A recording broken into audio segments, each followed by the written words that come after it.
We got Mimi Lilla here. Zach, you want to start us off? Yeah, obviously, Mimi, I know you guys have gotten everybody's best shot for an entire MEAC season, and you've taken it in 1/16 straight. What's the mindset? Is there a mindset change going into the scope now? Oh, for sure. At this point, we're all 0-0, so I just try to remind my team, like, this is March, and I didn't see the craziest things happen in March. Even in a lot of other conferences that I'm watching in, it's these teams that were undefeated have now lost in the championship. So just reminding my team that, yes, we have been dominant, we have to continue to be dominant, and we can't be knocked off, and nobody's untouchable. So just staying confident, but also remembering, like, people are coming for our heads. Is there a feeling of pressure with this team to try to three-peat, or is it more of a feeling of a purpose or a mission to three-peat?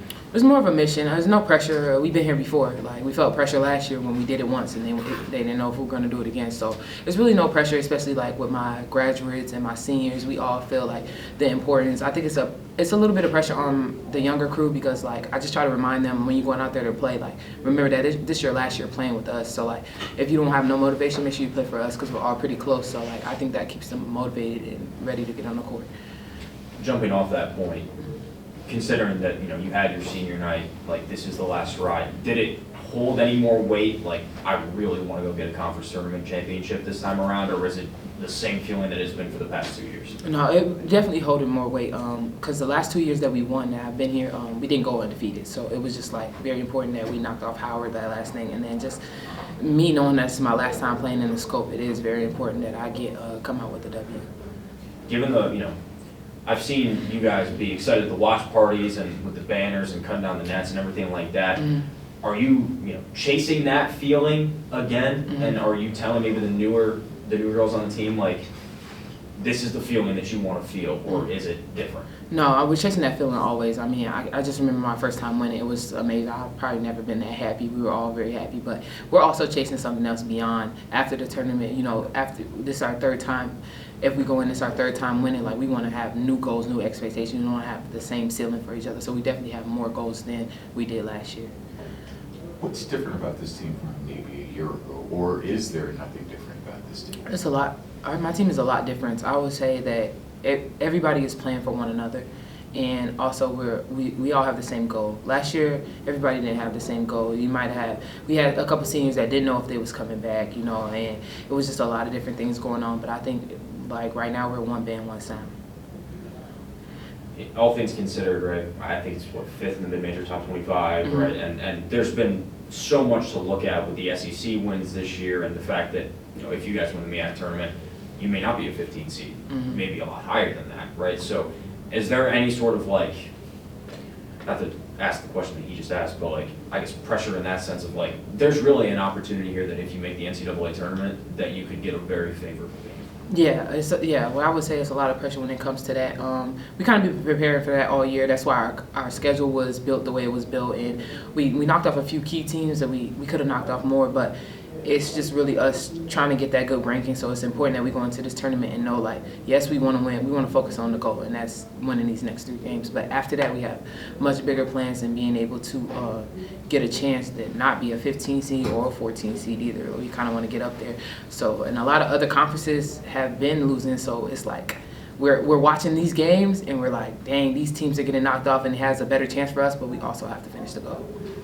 When it comes to, the actual, like, the NCAA top 25, mm-hmm. you're seeing these mid-major teams get into the rankings mm-hmm. that are not too much higher than you in the mid-major top 25.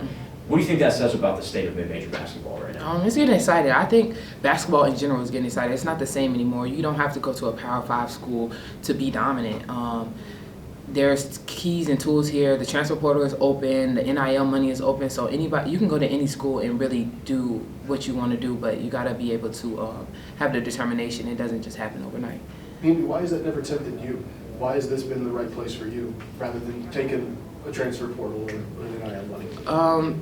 This place is my second home, honestly. When I came to Norfolk State, off of JUCO, they treated me like family, and I kind of just built a lot of friendships here, so it was kind of hard. It would have been hard for me to leave, so it wasn't just about basketball here. It's also about the sisterhood, and I mean, I love it. I mean, money's nice, but I'm getting my degree. I'm getting my school paid for, so I can't complain. Could you have ever imagined being from Minneapolis that your second home would be somewhere on the East Coast? Not at all. I tell my teammates all the time they're country, and they're like, "Oh, we're not country," but you're country compared to me. How much fun is this group having right now? A lot. Coach LV thinks we have a little bit too fun because we're very silly, but I think the silliness takes the pressure off. It takes a lot of the stress off because of how close we are, and we can get serious. We do get serious, and sometimes that in the heat of the moment, it turns into competition and it turns to fieriness. But that's what I love about us is that we can go out there, we can be dominant, we can be fiery, and we can still be a team. How has this team been able to fend off complacency? Like, it would be understandable if you caught a game in the 16-game stretch where it just, everyone has one of those bad nights. How has this team been able to fend that off?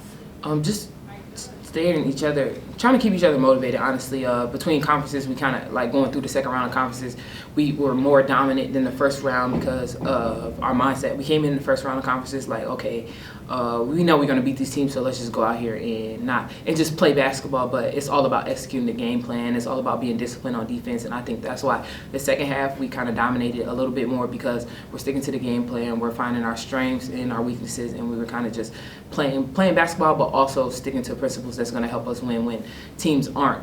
We're not playing teams like Dallas State or South Carolina State that have less experience than us. Is there anything that you would change about this season up until this point? Probably our losses in Puerto Rico.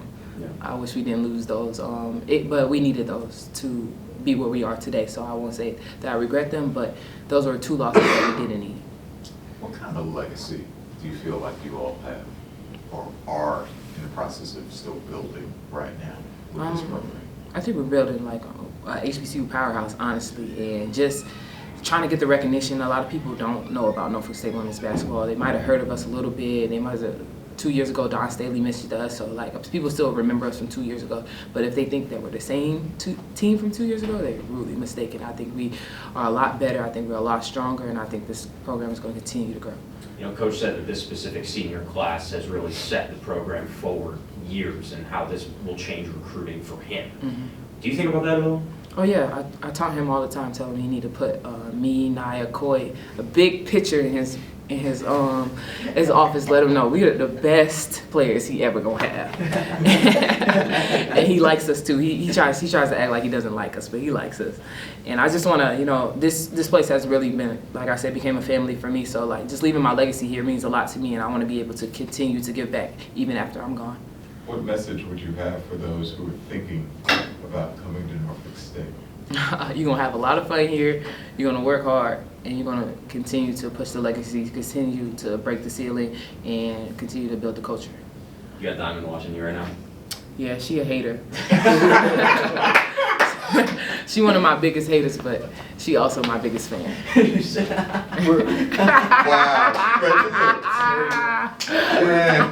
We're talking, about the end, but you still have at least hopefully 3 more games to go. Are there any pre-tournament jitters that you guys still go through after the success that you guys have been through? Yes, my team is super superstitious. So I was arguing with them. I don't like the white uniforms. I love our black uniforms, but they're like, no, we won last year in white, so we have to wear white. And Naya's like, oh, I brought this bear and this sock when I was like, I'm like, it's to a certain extent. Like, I think superstitions is to a certain extent, but they want to do everything the same they did. And I'm just like, oh my God. So I think the superstitious stuff is really like how we get our jitters out, but not on the floor.